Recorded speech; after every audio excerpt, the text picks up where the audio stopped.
The other day I just finished watching The Acolyte. Um, uh, yeah, I can see why people don't like it. I mean, is it one of the worst things I've ever watched? No, not really. But is it one of the worst things I've watched that bears the name Star Wars? Yes, it is. And this is kind of the thing with Star Wars here lately. It's been going down the toilet. I mean, ever since Disney's acquisition of Star Wars, Star Wars has been treated very poorly. I remember when I was a kid, every time I would see Star Wars on, I was like, whoa, you know? I mean, it was like a rare occasion to see it on TV. But for some reason, I would always catch like the freaking in between of Attack of the Clones or the very beginning of uh, Revenge of the Sith. And even though I've watched Revenge of the Sith like countless times, it's got to be one of my favorite of the original six Star Wars films. Can't go wrong with it. I mean, I do love the chemistry, between Obi-Wan and Anakin. It's just funny to watch them, banter back and forth with each other. Yeah, but that's the thing. I mean, Star Wars used to feel special. Now it's not, which is quite a shame because, well, it held a special place in my heart. And then after everything was said and done with the sequels and everything, Star Wars just kind of slowly dwindled in the back of my mind. Which is just quite a shame, really. I mean, I'm not gonna lie. First time I watched the doggone sequels, and we finished the Star Wars saga, we were like, "Oh man, that was good," because we were kind of disappointed with the ending of Endgame, Avengers Endgame. But then we look back on it, people bring up the blatant flaws in it and everything else. You're like, "How did we like that?" Well, I think the reason why we liked it was because, it was Star Wars, When you hear a name like Star Wars, you don't associate anything bad with it. You're just blinded by it because, nostalgia and, it was cool because, Star Wars was cool. Nowadays, Star Wars, along with Marvel, is being squeezed dry. Being squeezed dry by Marvel. I mean, not Marvel. Forgive me, I'm getting confused. Both Marvel and Star Wars are both getting squeezed dry by Disney. I mean, it's quite a shame, really. I would say Marvel's in the same boat as. Forgive me, I'm getting mixed up. I would say Marvel is in the same boat as Star Wars, but not really, because it seems like after the Mandalorian when they released the Mandalorian to like lull everybody over, make them happy because everybody hated the sequel so. It's like things have gone downhill since, even more for Star Wars. Now, Marvel, on the other hand, you just gotta. You just gotta. With Marvel, on the other hand, I mean, yeah, they weren't as good as they were, but they still have a few diamonds in the rough, you know, and some of those being, the third Guardians of the Galaxy. I mean, it wasn't as good as the first two, but you know what? It was still a solid film in my opinion. I got nothing wrong with that. And we got Deadpool and Wolverine. Have not watched it yet. Watched the first two; they were great. Deadpool is one of those series, one of those movie series that the sequel is better than the original movie, in my opinion, because Deadpool 2 is better. But enough of my rambling.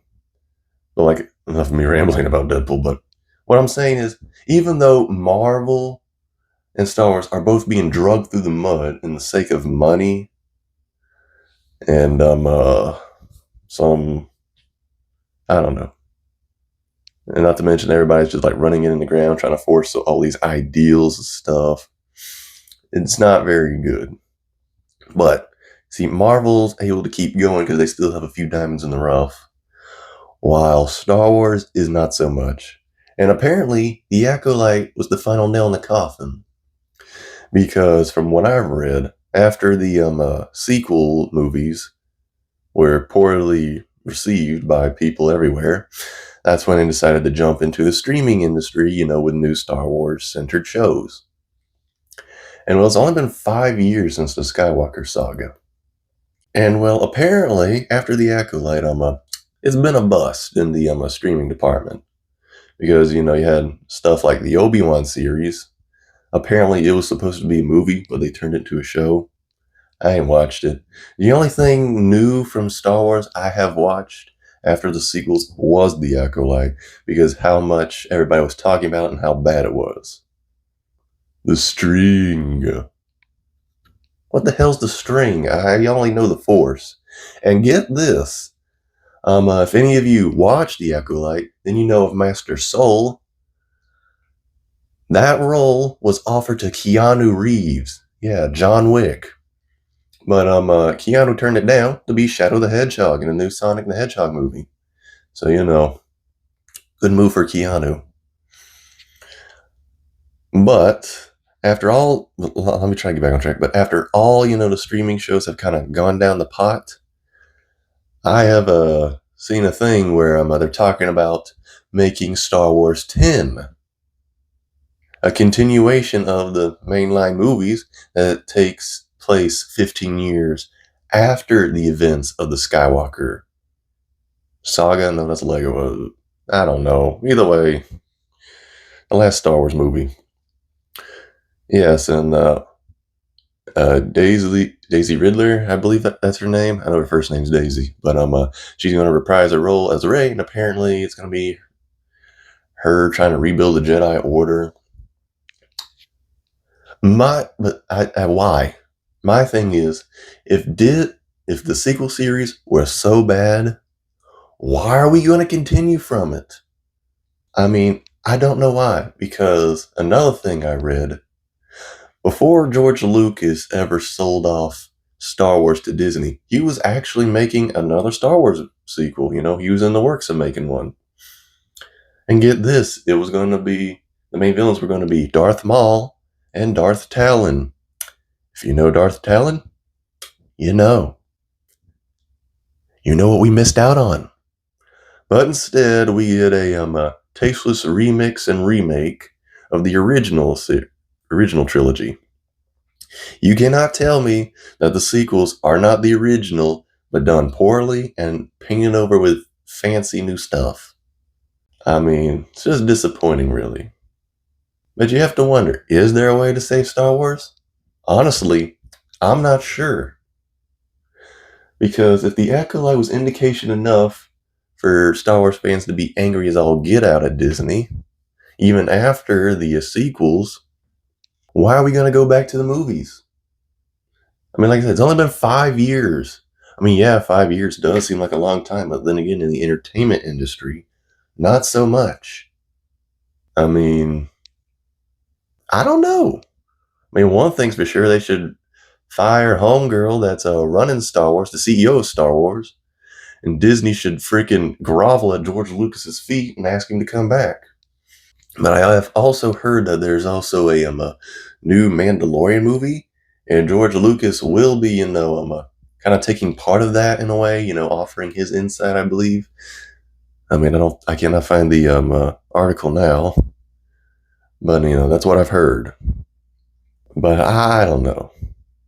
Star Wars used to be something special, near and dear to my heart. Now it's just been flanderized, is the best way I can say. I mean, it's been flanderized for the sake of money and some type of woke agenda, if you will. Because the Acolyte was a freaking pale imitation of Star Wars at best. Now, the one thing I will say about it, at least they got their lightsabers to work this time. But other than that, especially episode 3, creepy space witches. And you had the doggone Night Sisters, they were in the Clone Wars series. They were over here resurrecting the dead zombies of themselves. And yet I'm just over here like, that's a little weird, but okay, I'm all for it. But yeah, these string witches, acolyte witches, I don't know what you call them, either way. I was over here getting the icky chills just watching episode 3, just like, ugh. Yeah, I don't know. Well, anyways, this is just essentially me ranting about the state of Star Wars right now. I mean, that's it. I mean, this video's going on like 10 minutes and like 35 seconds right now, so, I mean, decided to do this without a script. That's why it's so damn long. So I'm going to cut it off here. With that, I hope you enjoyed, and I'll see you next time.